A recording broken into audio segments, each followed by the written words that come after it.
What's poppin', y'all? It's your boy Pee Wee the Plug, 1/4 through the wire, number one Knicks fan in the world, aka Mr. Know It All, and we back with NBA Weekly. Now, for those of y'all that don't know or may have forgotten what NBA Weekly is, it's something that I created for this channel at the beginning of this NBA season.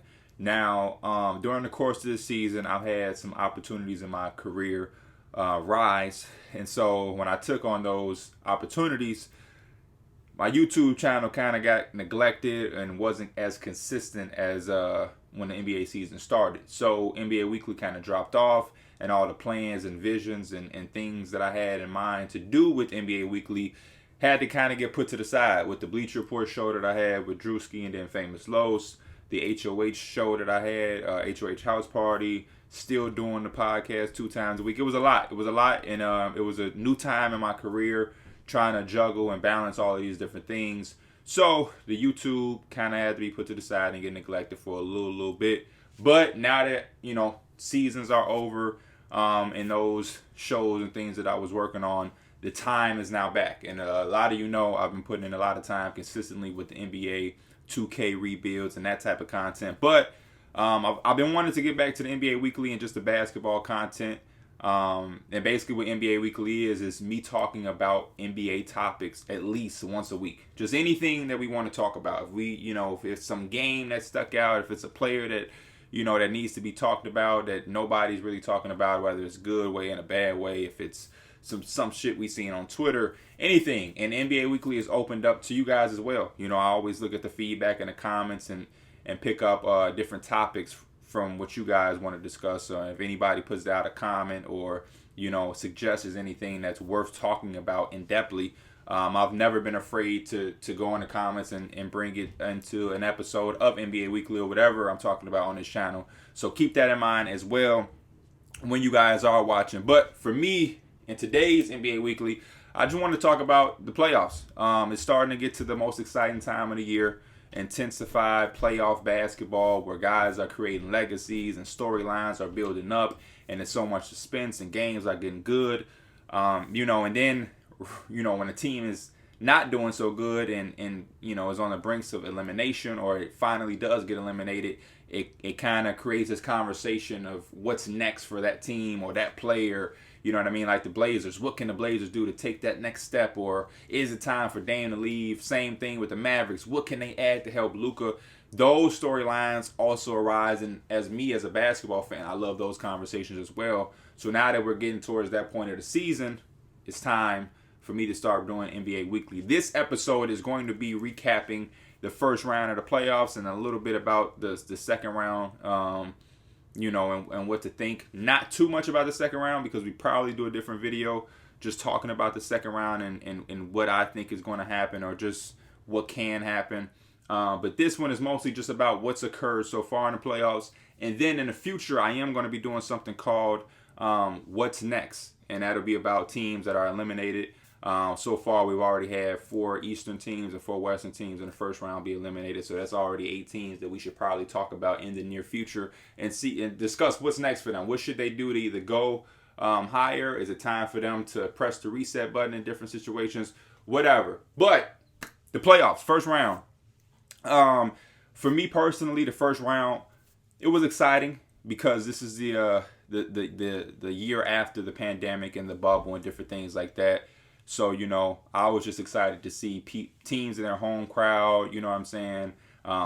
Certain places we actually got to see fandom and fans in the building and see some home court advantage a little bit, some pressured situations. And I also like this year, too, is because we had a lot of young guys from the next generation or that next crop of superstars or potential superstars kind of make statements, you know what I mean? From Ja Morant, and his big performance against the Warriors and even the game 1 against the Jazz in Utah. Trae Young doing his thing against the Knicks all series. Even yesterday in Philly with the Hawks taking game 1. We got Luka battling it out against Paul George and Kawhi and the Clippers single-handedly kind of by himself there. So we got a lot of guys, stepping up and showing that the NBA is and will be in good hands. Even Devin Booker and Aiden and Bridges and those younger guys in Phoenix playing a crucial part for them to advance. It was just exciting to see. because we hadn't seen certain names and certain guys on that stage that we saw Donovan Mitchell. Who else have we saw? We saw Jason Tatum in the playoffs before. Ben Simmons and Joel have been in the playoffs, but like these new guys, even Luka's been in the playoffs, but he took it up a step, this year. Trae Young's first year, and he's making a statement. John Morant came ready. Devin Booker was ready. It doesn't even look like this is his first time, so it was good to see that. That was my most exciting part to see. Even Jason Tatum, who's been there, he stepped up and played better, and it gave us a 50-point game and took one in a series that I don't think that the Nets should have allowed the Celtics to get one, honestly speaking. But for me, that was my most exciting part. I also like some of the team stepping up and changing scenarios and conversations around themselves, like the Bucks.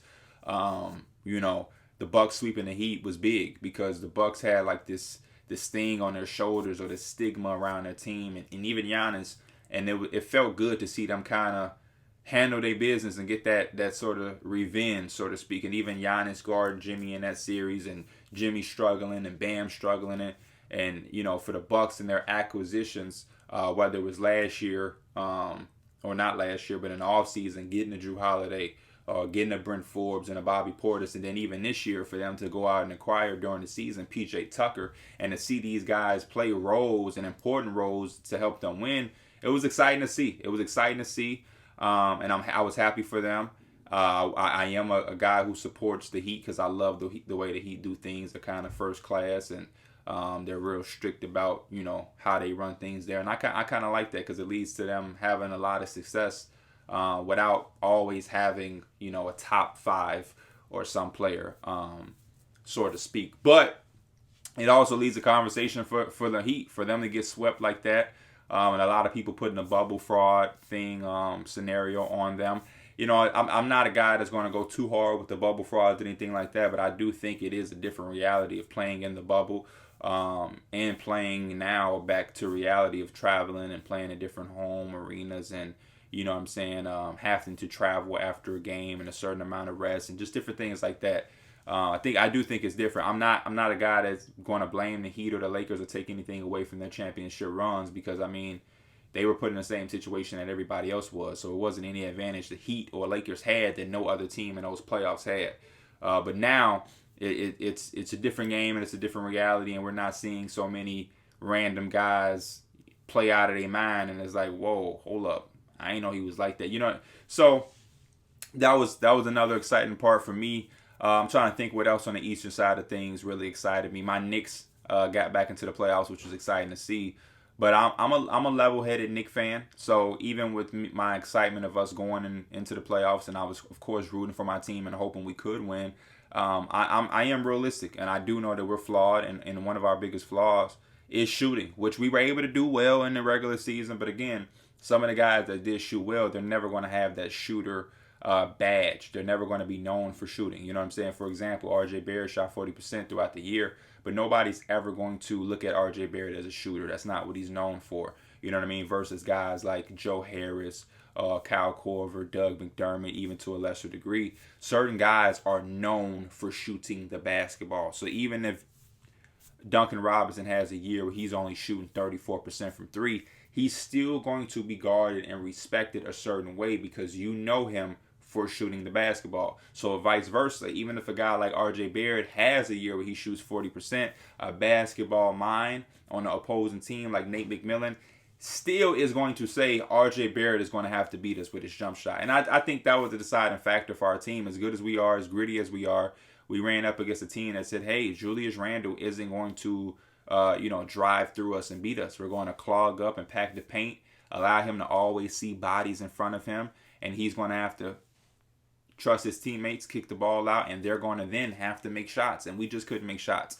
And I felt like it was even easier without us having Mitchell Robinson, who's a lob threat. Nerlens Noel was kind of playing on one leg. And now Taj Gibson, at his age and, the lack of a lob threat for him, he doesn't shoot outside shots. A lot of that makes it easier to guard us because, they can now pack the paint and help a lot more off of a Taj Gibson. You can help off of a little bit more of an RJ Barrett versus, a Seth Curry or actual knockdown shooter. So, the season for us was incredible. I love the season. It was a success in my opinion.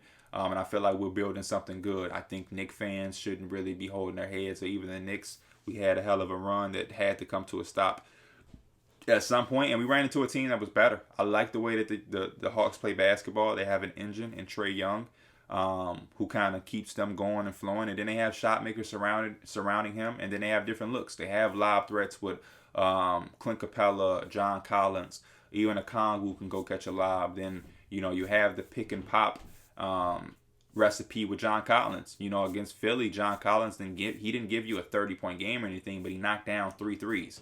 So whenever John Collins is giving you the shot making from behind the arc, it opens up the floor even more, because now the defense has to play towards John Collins and his shot making. Then you have a Bogdanovich who has shot making ability, and he's kind of heartless. He doesn't mind the spotlight, and he showed that in Sacramento. He's had some big shots and game winning shots for the Kings, and he brought that same type of mentality and attitude to the Hawks. So even when you have a Trae Young or anything, Trae Young isn't making the shots at a certain part of a game, Bogdanovich can make shots as well. Gallinari is a guy that can come off your bench and space the floor. Hunter is a 3-and-D guy, and a guy who can pump fake and dribble mid-range shot, has a little in his bag. He doesn't have a bag, but he has enough to where he can make some shots. More so than just standing in a corner. He can take a guy at the end of a shot clock every once in a while for a mid-range pull-up, or get to the basket, or get to the free throw line. And then you have Kevin Huerter, who's a knockdown 3-point guy. He's running to the corners in transition. So I like the Hawks. They have a lot of different looks. Lou Will can come off the bench and be Lou Will, obviously. So they're a really good team, and I think they were just a better team than us. And they're going to be a dangerous team, and for years to come, I think the Hawks play a brand of basketball that is made for the playoffs. They have pace, they have size and length around Trae Young for defensive abilities and different things. They can rebound at a high level. They have some depth, and then ultimately they have shot making, which is crucial and detrimental, and can be detrimental in the playoffs from both sides, however you want to look at it. If you're not making it, it can hurt you, but if a team is making them, you can take a team out very quickly, no matter who you're playing against. When you have a star like Trae Young and you have shot making, defense, and depth, that's a recipe to always have a chance to win a game, no matter who you're playing against. And I think that's a good start to this Trae Young era of the Hawks. And if I was a Hawk fan, I would be excited. Now for the other series out east, it's not much to really say. Nets and Celtics, like I said, Jason Tatum had an amazing 50-point game, which allowed them to steal one, which I didn't expect because of Jaylen Brown being out, the lack of size, the lack of depth. They had a lot of guys banged up. It just didn't seem like they were going to be able to get one versus a fine oil machine with the Nets. Harden was back. They're kind of playing better than they've ever been. It is the playoffs and different things like that, but Jason Tatum showed that he has the stardom to be able to propel the team to a win. On any given night, he can put his team on his back and say, we're not going to lose this game. And that's exactly what he did, and that was super impressive to see. It also shows the signs of weakness for the Nets because, from here on out, you're probably going to be playing a lot more better teams than the Celtics. So if the Celtics were able to steal one by a guy like Jason Tatum single-handedly beating you, it's going to be interesting to see how they defensively play against teams that have a lot more weapons and a lot more offense and a lot more, in-depth offense than the Celtics. Because the Celtics, as good as they are and as good as their teams have been and the players that they have, their offense can at times be predictable. We're just going to call it what it is. So now when you play against more intricate offenses with more weapons and more, talent, it's going to be very interesting to see how the Nets defend it because, the defense has been their, Achilles heel all season as far as this point of the season, coming to the playoffs, having a championship run, and ultimately winning the championship. The defense has always been a thing that stood out. We know their offensive firepower during an 82 or 72 game season can carry them through. But now when you're playing against the best of the best for 7 games, is the offense going to be that good to where it can hide the defense? And we're still seeing if that'll be the case. I'm not saying it can't or it won't because I've never seen a team with this amount of offensive talent. But it's going to be interesting to see, so to speak, to say the least. So It's not much to say there. They handled their business as they should, but it was surprising to see Boston win one. Then the Danny Ainge and Brad Stevens situation is going to be interesting when we talk about the Boston Celtics in the What's Next series. That'll be something to in-depthly see what route they're going to go with the coaching.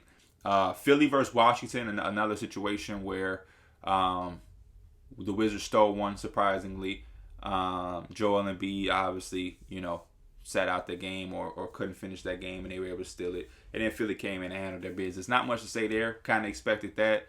The storyline for that was in Embiid and his health, and now they're talking about the meniscus tear, and it's day to day, and it's going to be monitored with swelling. And for other players like Kristaps, who played with the meniscus tear last year in the playoffs against the Clippers in the bubble, he eventually had to sit out the rest of the series and get knee surgery, a minor knee surgery, but it took his off season because he had to recover. So hoping that isn't going to be necessary for Joel Embiid, and it won't be anything that's going to limit or hurt the 76ers, because they are a team that I felt could have a run to make the NBA Finals. So, we don't want any team to be hindered by an injury. Same thing with the Nets and James Harden. His hamstring sat him out in Game 1 against the Bucks. We don't want to see a team not make it because of an injury. We would just rather see a team get outplayed or get beaten or outcoached or out-schemed rather than them being a man down. Injuries are a part of the game, but at this point, post-bubble, first year out of the bubble, we got teams, guys are getting healthy. The last thing we want to see is a team not being able to reach their fullest success because of an injury. Trying to think of what's the last series, or if there's any series that I didn't cover. We talked about the Nets. We talked about the 76ers. We talked about the Hawks Knicks, which is 4-5, and that leaves the 3-6 to be. Who was the 3-6 out east? Who was the 3-6 out east? Come on, somebody yell through the screen. Who was the 3-6 out east? My mind is going blank right now. And I'm going to leave this in, no bloopers, because I want y'all to see that sometimes how hard it is to talk about basketball consistently without forgetting. 3-6 was Miami and the Bucks, so we did cover Miami and the Bucks. That was the first thing we talked about. I know I wasn't tripping. So now out west, kind of the same sentiment. A lot of teams handle their business. Right in front of me, we'll go 1-8. We have the Jazz versus the Grizzlies. Again, it was nice to see the Grizzlies grab one, but the game that they did win, Game 1 in Utah, Donovan Mitchell didn't play. And when Donovan Mitchell came back, it was a difference maker. No disrespect to the Grizzlies, though. They did play hard every single game. I think every game was close and competitive except the last closeout game, which sent them home. But, especially when they got to Memphis, I think both of those games were winnable games, especially Game 3. And I think that could have really swung the series for them as far as confidence, as far as kind of putting the Jazz back against the wall a little bit. It could have swung that series, in my opinion. And I feel like they really lost that game more so than the Jazz won it. And I feel like when they did lose that game, it's kind of a deflator. You know what I mean? You kind of give your all and play some of the best basketball, and you still lose, which speaks to how good the Jazz are. But I do got to give the Memphis Grizzlies credit for fighting. They did make it interesting. They did show up. Dylan Brooks, Kyle Anderson, Valanciunas, Jaren Jackson, John Morant, Grayson Allen, Desmond Bane, DeAnthony Melton. They had a lot of guys step up and really play some good basketball to give themselves a chance. But ultimately, they just weren't as good as the Jazz. And I think that's okay. That's okay. There has to be a team that's going to win, and there has to be a team that's going to lose. And the Jazz are just a better basketball team. They're more experienced. They're deep. They have a system that's reliable, and it's allowed them to be the number 1 seed, and it has worked all season. They have one of the best rim protectors in a very long time. They have a guy like Donovan Mitchell that can create his own shot and make big baskets. And then, like I said, they have a system of pick and rolling, getting 2 feet in the paint, making your defense collapse, and then making you pay by kicking it out and making an extra pass for 3-point attempts. And when they're knocking them down, they're as good as anybody, because then on the other end, especially if you're playing against a team like the Grizzlies who play with a traditional big like Jonas Valanciunas, they can stop you from making baskets, and then before you know it, you're out of the game completely. So that series was nice, and I think the Jazz really did their thing. As far as the 4-5 matchup, which was the most exciting matchup in the first round, because every round needs a 7-game series. As basketball fans, I don't care who you're rooting for, who's your favorite player, who's your favorite team. The most exciting thing as basketball fans or sports fans for baseball and other things, a 7-game series going to 7 games, and having everything on the line for that last final game is some of the most exciting things to see. This series was great, man. It showed the greatness of Luka Doncic at 22 years old, for him to be able to keep his team in this series for as long as he did. Says a lot, because the Clippers are a better basketball team than the Mavericks, which is why I picked the Clippers to win. I picked them to win in a lot less games than 7. But, guys stepped up, and I think part of it is because of Luka. His playmaking ability, his ability to score, takes pressures off guys, and then it puts so much pressure on the opposing team that they have to send doubles, they have to send help, and that help leads to him showing off maybe one of his best attributes. Maybe it's better than his scoring, which is the passing, and it allows guys like Tim Hardaway Jr. to have easy looks. You got guys like Dorian Finney-Smith who are going to have looks all game, and all they have to do is have a game or two where they're knocking down shots, and they can extend the series into 7, and that's exactly what happened. But, because of the lack of talent compared to the Clippers, it was the fire from the role players eventually burnt out for the Mavs, and that was the deciding factor. So, Paul George and Kawhi, they definitely did their thing, and their role players stepped up tremendously. Mook had some good games. Started off slow, but Mook stepped up for them. Batum had some great moments. Tyronn Lue, one of the most disrespected coaches in my opinion, finally, was able to show that he deserves some respect because he can make adjustments, and the adjustments that he did make ultimately swung the series for them to win and not get bounced in the first round, because that would have been a tremendously bad look. Also, Terrence Mann stepped up. And yeah, it was just a good team effort, and I think that showed why the Clippers can be a Western Conference threat, especially now with the Lakers out. They're probably, in my opinion, the team to beat. I had them going to the finals even with the Lakers being in it, but now you take out the Lakers, and I think the Clippers are officially the team to beat on paper, and just everything that they've endured. I feel like they're battle tested already. They have different looks. They have bigs. They can go extremely small like they did against Mavericks. They have a star like Kawhi. They have a nice co-star with Paul George, who is an above-average co-star. Who was once a star himself. You have some head-steady veterans like Rondo. And if Serge Ibaka can get healthy at any time, that adds them more depth. Luke Kennard, the three-point specialist. Mook, Patrick Beverly, who played limited against the Mavericks, is still in that roster. They're deep, man, and if Terrence Mann is playing as well as he did in the last couple of games for the Mavericks, that's just another guy off that bench as well. So, shout out to the Clippers. Denver and Portland, it was good, but the MVP stood out, and it just shows that the Trailblazers are limited, and some things have to happen there. I don't know what can happen and how much it can be done or what can change, but obviously the coaching change is on its way. But roster construction is big for them. They're going to have to find a way to shake things up. I don't have the answers. That's going to be something we would have to address and go in depth with when we talk about what's next for the Portland Trail Blazers. But yeah, Jokic and the Nuggets, man. Jokic is so special that he allows guys to get certain looks and certain opportunities no matter who they are. And it's all about those guys knocking down shots. The difference between him and Luka, though, is that he's not a guard. So it's very hard and unique and intricate and how they run the thing, because you're not used to guarding a center the way you're going to have to guard Jokic inside out.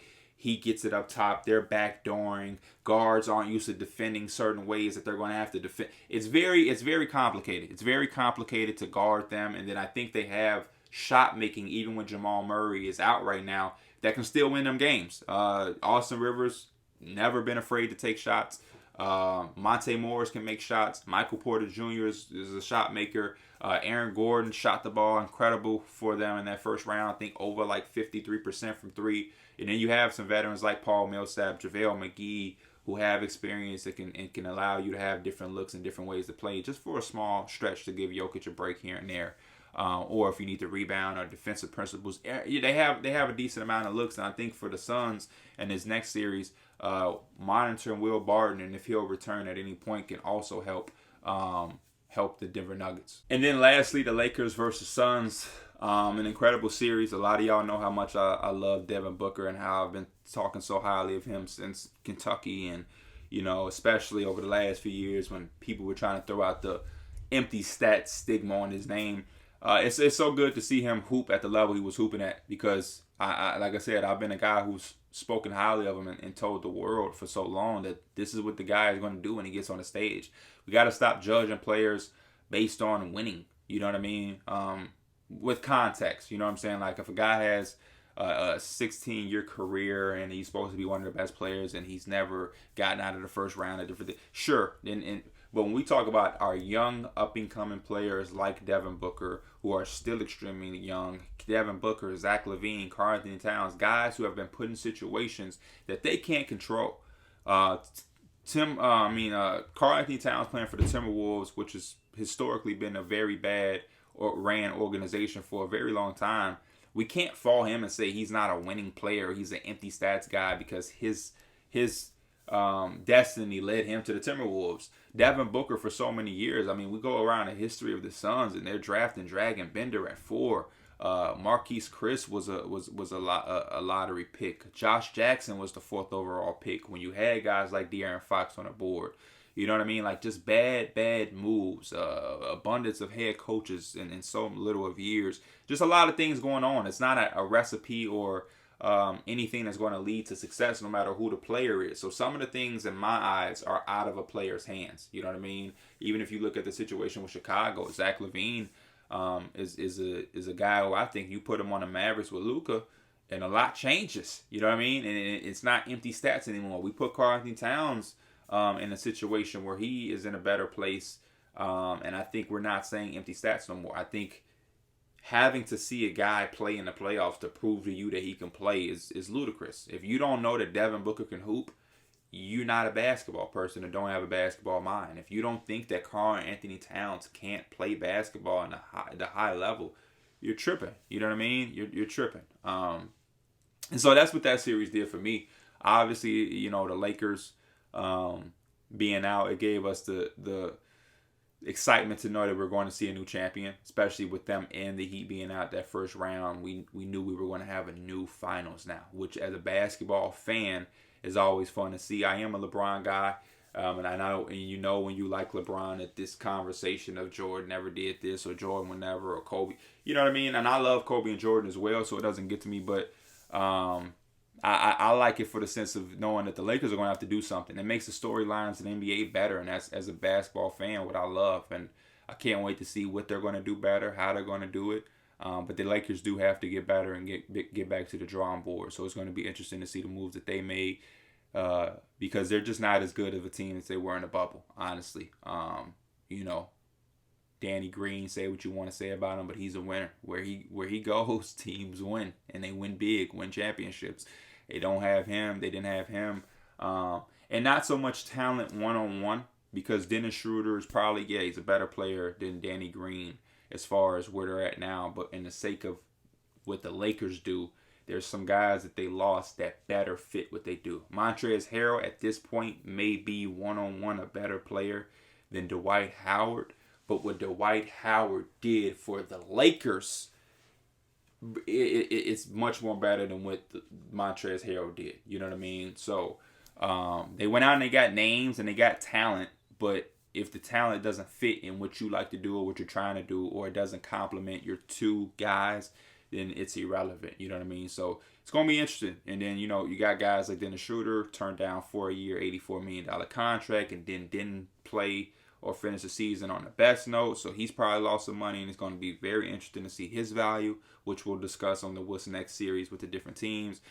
Drummond and his situation, and Montrez and his situation. It's going to be interesting to see the way and the route the Lakers take this offseason to get better, because it's evident that they have to get better. We got other teams that are getting healthy, like the Warriors. So it's going to be interesting, man. It's going to be interesting. But that was my take on the first round. Again, y'all have seen podcast episodes. Y'all have been in spaces or IG lives where I've talked about nonstop the playoffs. So there's no reason for me to go too in depth on statistical details, anything like that. Hey, man, this guy averaged this.